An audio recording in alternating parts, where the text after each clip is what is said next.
says here, if you don't believe in healing, just look here and look there. You believe in healing. That's right. Absolutely. Amen. I want to talk to you today about the cleansing flood. The remarks that I will be making to you are from the Holy Spirit. Up until last evening, I had planned to go a completely different direction, which is a great direction. I will go in that direction. But the Spirit of the Lord broke in, as He is free to do in my life, and redirected my thoughts. And I will be sharing with you today the things that He has mandated. Now, I want you to understand with me that what is going to transpire in this room is prophetic. There are those that believe the days of apostles and prophets and all are over and done, but they're not. That's God's business, not ours. The days of the fivefold ministry are not done. They are still operating. God is still, Jesus is still building His church. He has not stopped building His church. But He is building toward the ultimate day. And that is the last day. And that is the day of His kingdom. See, the church fits into the kingdom. The kingdom doesn't fit into the church. So at any rate, there are some things that need to be straightened out. And as the days come, the weeks come, I want to straighten some things out in our thinking so that we understand where we are in time and what is coming next. The Bible says when He, the Spirit of truth, is come, He will guide you into all truth. He will receive, Jesus said, He will receive of mine and show it to you, and He will show you things to come. We have forgotten that part, but He will do that, and He is doing that. So I want to talk to you today about the cleansing flood. In Revelation chapter 1 and verse 15, the Bible says, and His voice was as the sound of many waters. And may I say to you that nothing that God recorded in this book is by accident. And nothing that God does is by happenstance or just a maybe so. God has order and design in everything that He does. And don't ever be mistaken. God is always up to something. He is never idle. And most of the time, He is setting you up for a blessing. Hallelujah. So, when it says here in Revelation 1:15 about Jesus, and His voice was as the sound of many waters. That is no accident. That the like as principle. Your Bible is filled with things that says so-and-so is like as so-and-so. All of these things are symbolic. As a matter of fact, when John was on the island of Patmos, well, let me just read it to you. Just jump. I hadn't planned to do this, but let's jump over to Revelation. The title of the book of Revelation is not Revelation, it's Revelation of Jesus Christ. That's the title of the book. And that's what the book is about. It's not about the Antichrist. It's not about the beast and the false prophet. It's not about the dragon, the old serpent, the devil. It's about Jesus Christ. It's revealing who Jesus Christ really is. Because most people still have Him on a cross or in a manger. But He's wearing many crowns today. That's right. Yes. He's at the right hand of the Father. And when you see Him in Revelation, you don't see the same Jesus that was in the flesh. Now,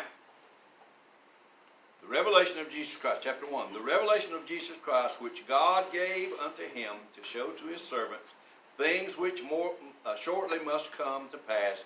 And He sent and signified it by His angel unto his servant John. Now, I want you to take that word signified and think about it a minute with me. That represents signs. That's where that word signify comes from. It's signs. The book of Revelation is full of signs. It's full of parabolic things that if you don't understand them in the natural, you won't understand them in the spiritual. So the signs and the seasons and the times and all that, the book of Revelation is full of signs and symbols and shadows and types. And we're going to talk about this in days to come. As a matter of fact, next week I'm going to dig into the book of Revelation with you, and I want to show you some things about where we are right now. But I'm not going to wait on that. I'm going to start today. So, the Bible says about Jesus that his voice was as the sound of many waters. Now keep that in mind. In Psalm chapter 29, verse 3, the Bible says, the God of glory thundereth, and his voice is upon the waters. It is no accident that these scriptures are in the Bible, because God is telling us something. Jesus has a voice that sounds like many waters, and God's voice is upon the waters, and God thundereth. Ephesians chapter 5, verses 25 and 26. Husbands, love your wives, as Christ loved the church and gave himself for it, that he might sanctify and cleanse it with the washing of water by the word. The washing of water by the word. We get caught up in things, in scriptures, and miss other things. We are taught here that the word cleanses and washes and sanctifies. And the word here is signified in God's voice, in Jesus' voice, in the voice of the word. It is a cleansing, the word is a cleansing force. And it's likened unto water. If you're going to get clean, what do? Huh? Wash off. What? Wash. Soap and You water. wash. With what? Soap and water. Soap and water. Water. You take a bath. You take a shower. You are cleansing the outside. Jesus told the Pharisees, you are meticulous about cleansing the outside, but you are very unkept when it comes to the inside. He said, you're like a grave. You're like a whited sepulcher full of dead men's bones. He said, you don't just get the outside clean, you get the inside clean. That's the cleansing that really matters. I want you to see a pattern here, signs and symbols and types and shadows. I want you to see that God is telling us that his word is a cleansing power. It is a cleansing force, and that God's voice carries his word like the waters. In Isaiah 55, what did God tell us? My ways are higher than your ways, my thoughts are higher than your thoughts. For as the heaven is higher above the earth, or that's how high my ways and my thoughts are above yours. Then he goes on to say, as the rain and the snow come down from heaven. Now that's liquid, y'all. That's water. Rain and snow is water. As the rain and snow come down from heaven and water the earth and make it bring forth and bud, so shall my word be that goeth forth out of my mouth. He's likening again his word to water that forces change in the earth. You see this? Okay. Now stick with me. You're going to learn some things today. All right? In John chapter 15, verse 3, Jesus said this. This is where he gives the parable of I am of the vine, ye are the branches. My Father is the husband. and you should bear fruit and da da da. You can do nothing without me, da da da. But listen to what he says in verse 3. Now ye are clean through the word which I have spoken unto you. It's another verification that the words of God cleanse. Now I'm going somewhere with this. Don't get lost in the shuffle. Jesus said to his disciples, I've been talking to you all of this time, and the words that I have spoken to you have cleansed you. They have prepared you. Listen, if you want to fill up a glass with something good, you got to first empty out the bad and rinse it and wash it and cleanse it, then fill it up with the good. You understand that? God knows that. And when we get saved, born again, there are processes that need to take place, and it doesn't just happen. Boom. You get forgiven like that. You get born again like that. But you don't get sanctified like that. Sanctification, there's a big stir in the church, it has been for centuries. Sanctification is instantaneous. No, sanctification is progressive. See, we strain at gnats and swallow camels and look for things to argue about. It is both. God helps you clean up the inside, and then you clean up the outside. Hello? Yes. God always works on the inside out, and the devil always works on the outside in. It's just the opposite, polar opposites. So, he said, now you are clean through the word that I've spoken to you. It's a process. It's an ongoing process. It's the reason Jesus said, man shall not live by bread alone, but by every word that proceed. That is a proceeding word. And that word proceed means to flow or to stream. I told somebody the other day, I said, when God made Adam, we have this notion that he got down over him and gave him mouth-to-mouth resuscitation. I said, that only works in the natural. God works in the spiritual to affect the natural. I said, we have God, getting out the paddles and shocking Adam to life and breathing into it and pumping his chest and all that stuff. I said, nah, here's what God did. I said, God made a man. By the way, are you up for learning anything today? Oh, yes. Yes. Maybe let's pause right here. Don't let me forget where I'm at, because I will. I'm going to come back to this, up to God and Adam. But what, you remember when Jesus healed a blind man who had been blind from birth, but he spat on the ground and made mud and put it on the man's eyes. Told him to go wash water. And he came again seeing. Why did Jesus do that? A He nod didn't do back that to for creation. others. A little lady touched him in the crowd, and virtue flowed out of him, and he said, who did that? He spoke to others. He laid hands on them sometimes, but most of the time he just spoke to them. Why did he make mud on this occasion? One of you wise people just tell me that. A nod back to creation. Huh? A nod back to creation itself. Jesus was doing a creative miracle. This man had not seen he'd never seen. He hadn't seen. He was blind from birth. Now, he may not have even had any eyes. We don't know. His eyes certainly, if he had any, did not work. He'd never seen anything.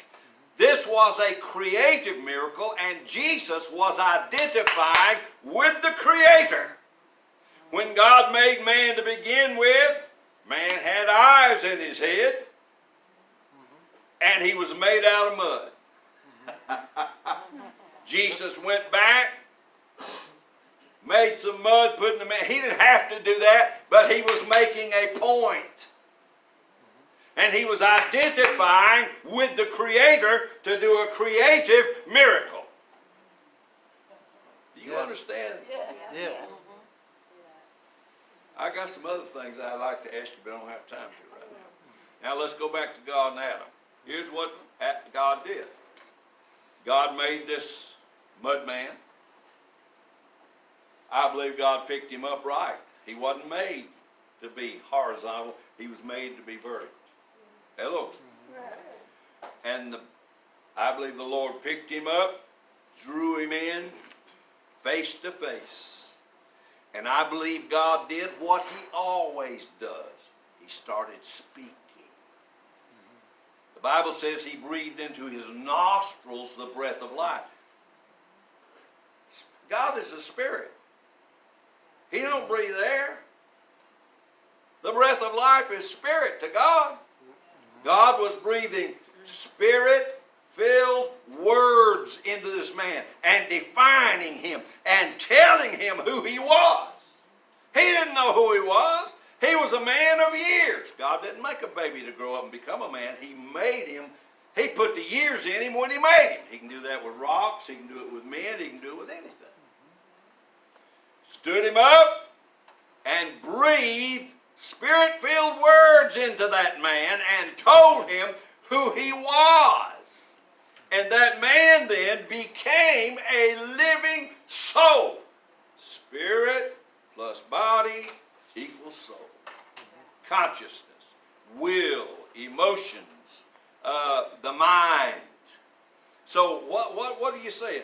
I'm saying that God, when he made this man, he used spirit-filled words, but God had to get some moisture in that dust for it to cohese. Maybe God spit on the ground and made a mud man. Who knows? We don't know these things. But I want to tell you, the Bible sure does come close to revealing some of these mysteries to us. Now then, in Psalms chapter 119, verse 9. Wherewithal shall a young man cleanse his way? And I want to say that word instead of way should be ways. Wherewithal shall a young man cleanse his ways? By taking heed to the word of God. Remember, he is trying to cleanse his ways. How's he going to do it? With the washing of the water of the word. Hello? Now I'm going somewhere. Stay with me. 1 Peter chapter 1, verse 22. Ye have purified your souls by obeying the truth. What is the truth? It's God's word. Jesus said, I am the way, the truth, and the life.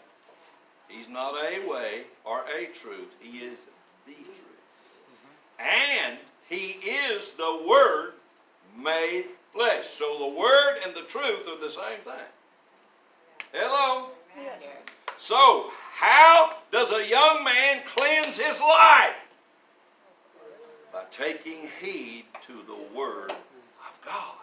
Because it is a cleansing force. Now then, 1 Peter 1:22. Or rather, Isaiah 59:19. When the enemy shall come in like a flood, the Spirit of the Lord shall lift up a standard against him. Now, how many of you know the Bible was written by many authors who were moved upon by the Holy Spirit at many different times? The Bible says in Hebrews 1, God who at sundry times and in divers manners has spoken to us through the prophets, hath in these last days spoken to us by his Son, whom he has appointed heir of all things. So God has spoken through many prophets. They wrote, they scribed what the Word told them, what the Spirit told them. and it is divinely preserved. But what I want you to see with me is that people are human. And even when the word was scribed and written, it was written in other languages. It's not written in your native tongue. And it has to be translated into your dialect. And may I say to you that I believe that the translators always meant well, but I don't think they always got it perfectly right. Now this is the divinely preserved Word of God to us. Don't ever question that. But humanity can get it wrong. I think they put the comma in the wrong place. Here's what the word should say. When the enemy shall come in, like a flood, the Spirit of the Lord shall lift up a standard against him. You just move the comma and it changes the whole import of the statement. I believe that the comma ought to be when the enemy shall come in. Right there. And then, like a flood, the Spirit of the Lord. See, God's the flood, not the enemy. Hello. That's right. Now then, so listen to what is being said here. When the enemy comes in, God, like a flood, through his Spirit, lifts up a standard. What flood? It's got to be his word. Got to be his word. The plumb line, the standard by which all of the earth must abide. Hello. Now think about that. Matthew chapter 24, verse 37. As it was in the days of Noah, so shall it also be in the days of the coming of the Son of Man. Well, there were several things going on. They were eating, drinking, marrying, giving in marriage, and this and that and the other, and so on and so on. But the main issue was a flood. Hello, a flood. As it was in the days of Noah, so shall it also be in the days of the coming of the Son of Man. It's going to be a flood. May I just pause right here to tell you, if God's Word is likened unto water, then what's man's word likened unto? Water. It's a principle. It's a type. It's a shadow. Now listen. We are living in a time where every source that's got something to say or something to video or something, they're all saying things. And the world is full of words. It's full of reports. It's full of opinions and philosophies. It's full of things being said. Now, have you got that in your heart? Now, let's think about it. As it was in the days of Noah, so shall it also be in the days coming of the Son of Man. Listen, there's a flood going on. We are being flooded with words, flooded with reports. Now look at Luke chapter 17, verse 27. I'm building a house here. I want you to see it. Luke chapter 17, 27. And they knew not until the flood came and took them all away. They were building their own flood back in the day of the Tower of Babel. Right? They were building their own flood. They were building their own word. They were building, and everybody's language was the same all over the earth. Everybody's language. So what did God do to stop it? Confuse Confuse language. the language. He confounded their language, and they scattered according to who you could understand. You went with them. Because you couldn't understand anybody else, and they couldn't understand you.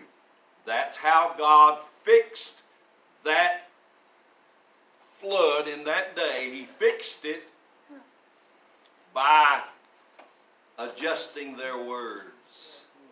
Hello? Then the wickedness, they scattered, but they didn't stop being wicked. And in their segments, they kept being wicked until you get over to about the 11th chapter of Genesis, and God said, okay, that's enough. Come on, Noah, I want you to build an ark, because I am going to destroy this earth. Guess how God did that? With a flood. And guess what? The flood didn't come to destroy the earth, it came to cleanse the earth. It didn't destroy it, it's still here. Yep. It cleansed the earth from the ungodly. As it was in the days of Noah, so shall it also be in the days of the coming of the Son of Man. I'm giving you a prophetic utterance here. We're in a flood right now. Okay. Now then, and they knew not until the flood came and took them all away. Who did it take away? Didn't take away the righteous. Took away the unrighteous. The ungodly. They're the ones that got washed out. Washed away. Cleansed off the earth. The Bible says that Noah was the 8th person. There were 7 other people on that ark beside him. The number 8 is the number of new beginning. Guess what? When they finally stepped off that ark, it was a brand new world. New beginning. 7 is the number of completion and fulfillment. 8 is the number of new beginning. Hello. Now then, 2 Peter chapter 2 verse 5. God spared not the old world, but saved Noah, the 8th person, a preacher of righteousness, bringing in the flood upon the world of the ungodly. The flood that God sent was not for the godly, but the ungodly. He was cleansing with that flood.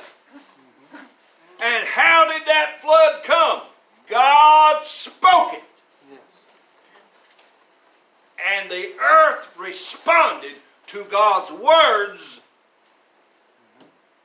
and water started flowing. Are you here? Yes. All right.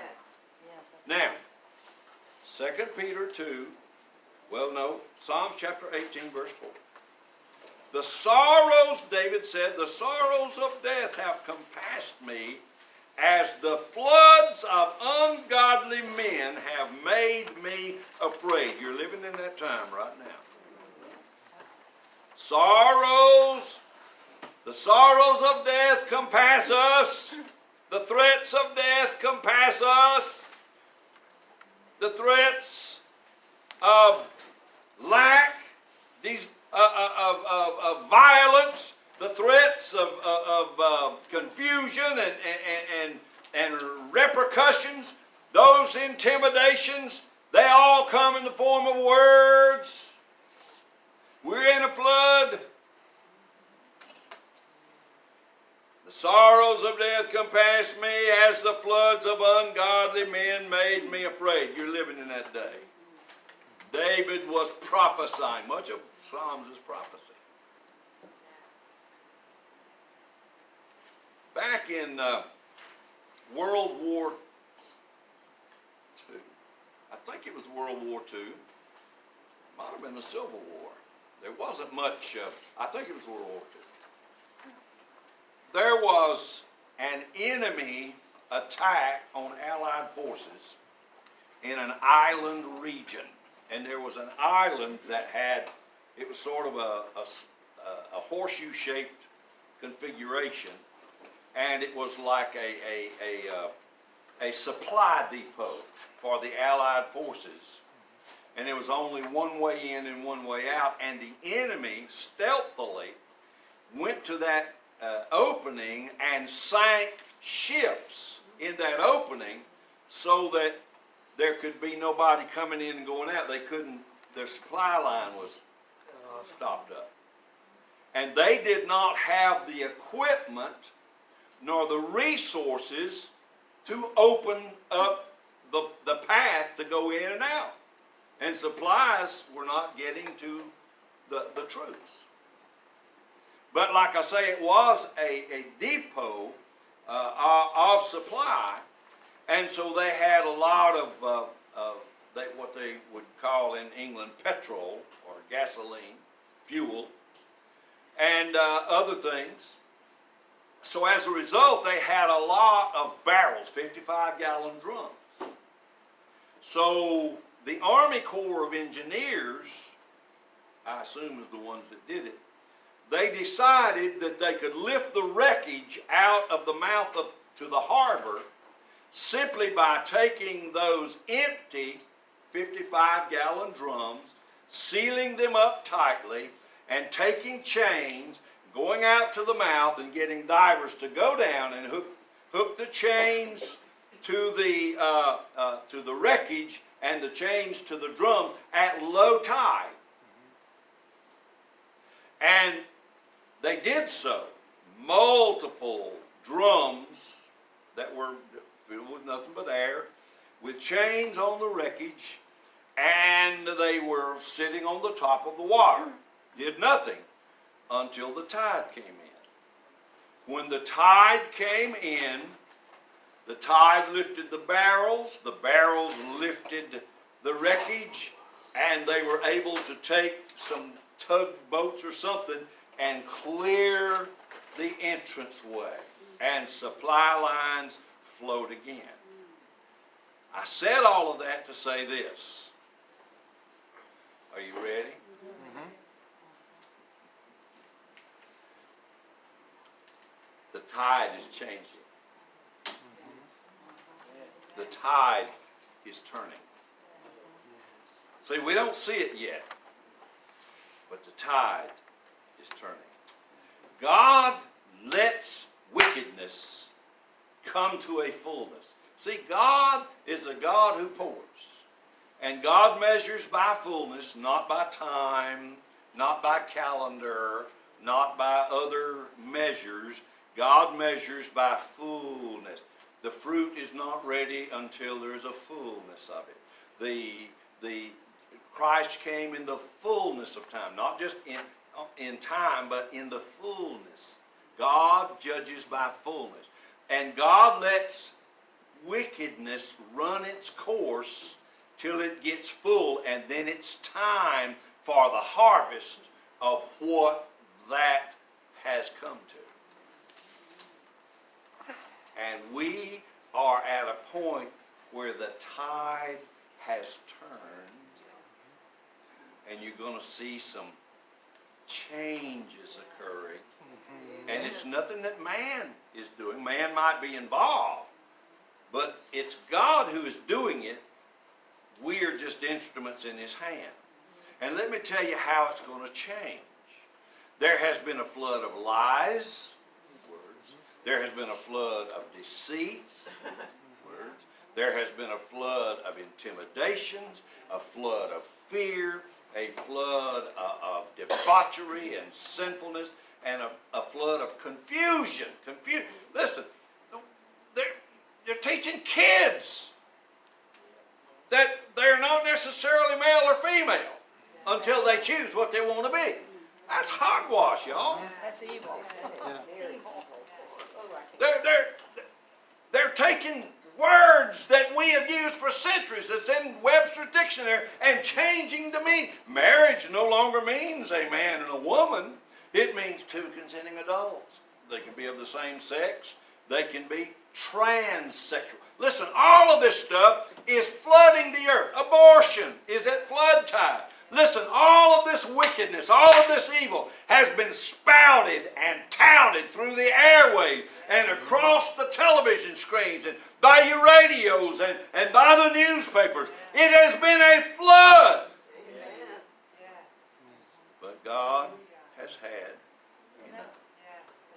It has come to a fullness, and the tide has turned, and the wreckage is about to be moved. You think I don't know what I'm talking about, but I do. Now listen to me. How's it going to happen? How's the tide turning? Because the lies are going to be replaced by a flood of truth. Yay. Truth. Ye shall know the truth, and the truth shall make you free. Make you. That word is the same word that God used in Isaiah 55 when he said, my word is like the snow and the rain. It comes down and waters the earth and maketh it bring. The dirt can't cry and say, no, I don't think I want to grow anything today. No, don't work that way. If it gets the sunshine and it gets the rain, guess what? If there's a seed in there, it's got to do what God made it to do. It do what it do. The truth will make you free. We've heard all the other stuff for long enough. It's been built for decades and decades. And this is not going to turn around in a heartbeat, but it is turning.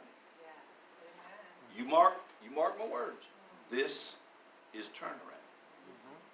This is turnaround. And truth. Listen, it is no accident that we have had warfare. I mean, literally verbal warfare. In the last few days, so public, over this little stupid thing called Twitter. And the forces of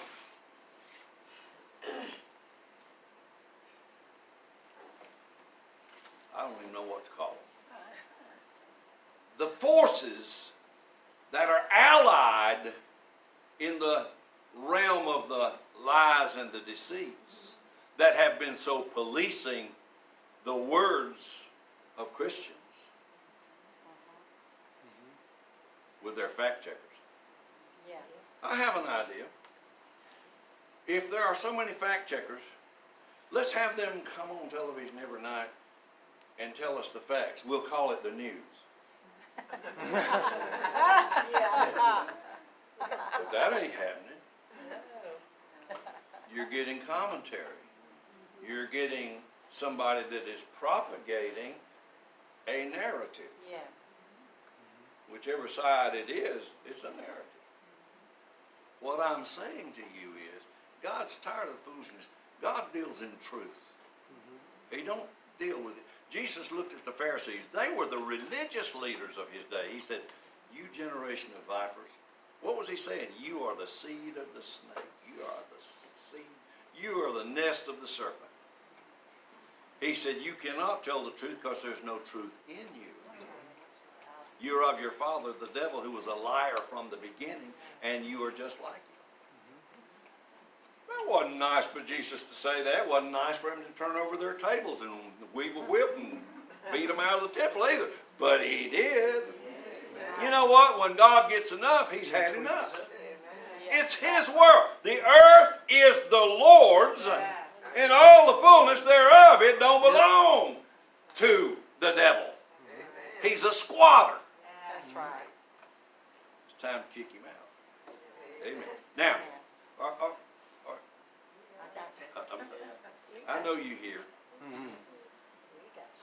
But isn't it interesting that that this one group is so upset because they have been in charge of Twitter, and they've been controlling the narrative and been censoring what anybody puts on there if it didn't agree with what they wanted it to say.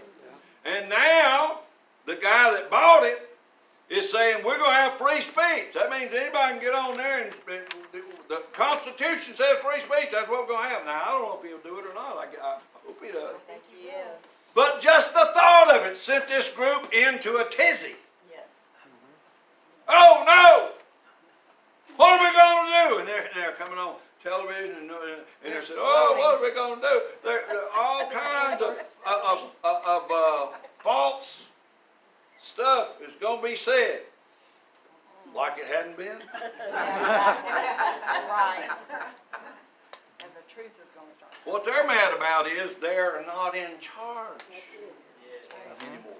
That's, All about control. it's all about control. The tide is turning. There is a flood of truth coming. It's coming.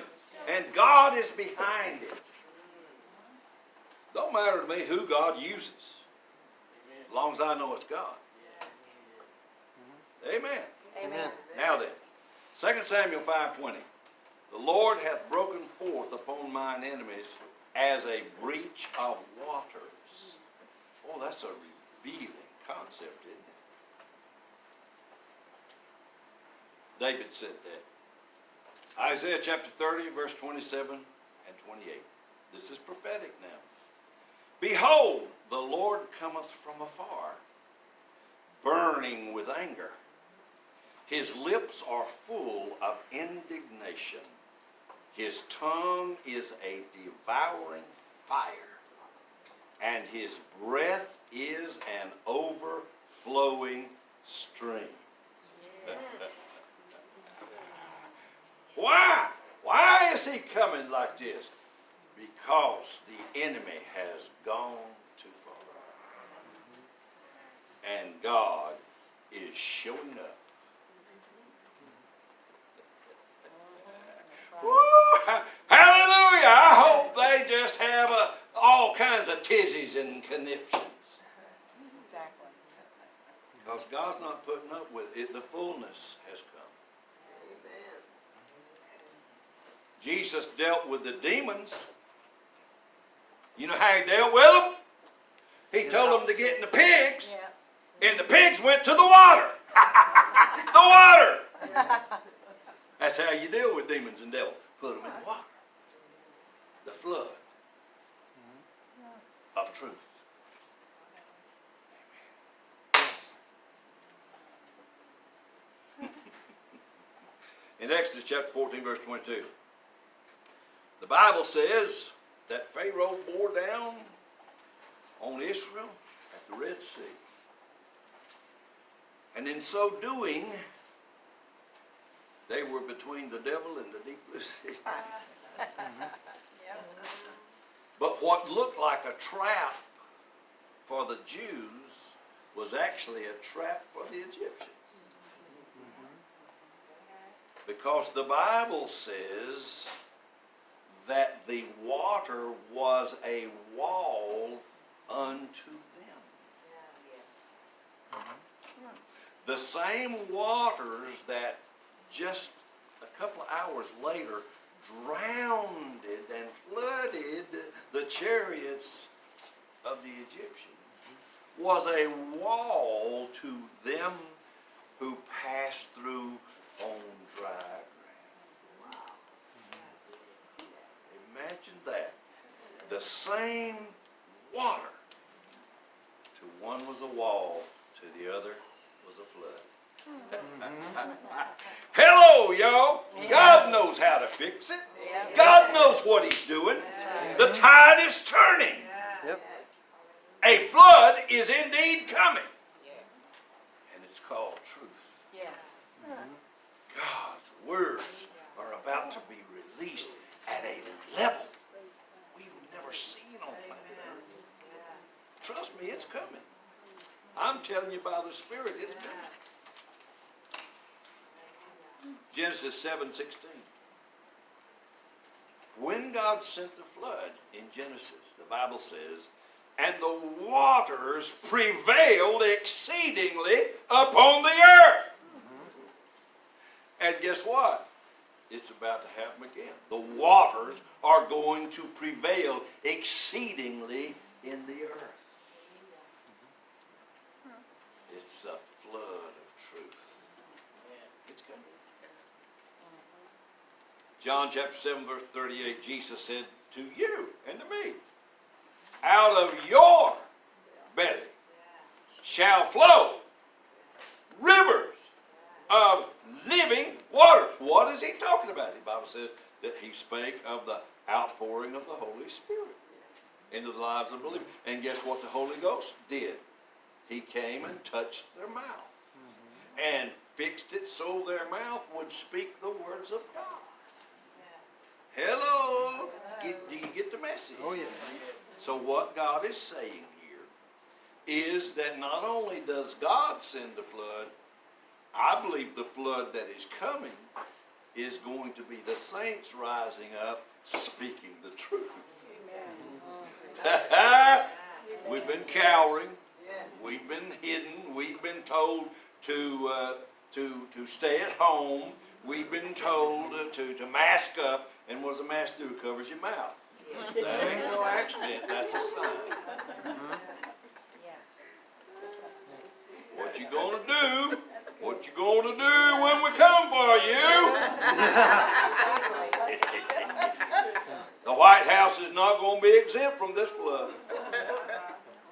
The Congress is not going to be exempt from this flood. Thank goodness. The halls of justice are not going to be exempt from this flood. Truth is about to prevail in the earth because the God of truth has decided it's time. Yes. Yes. Proverbs 25:4, the words of a man's mouth are as deep waters. The like as principle. Genesis 1:20, let the waters bring forth abundantly.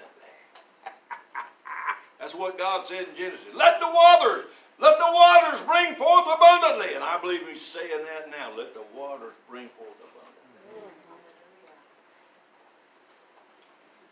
Ezekiel 47. In Ezekiel, he sees vision.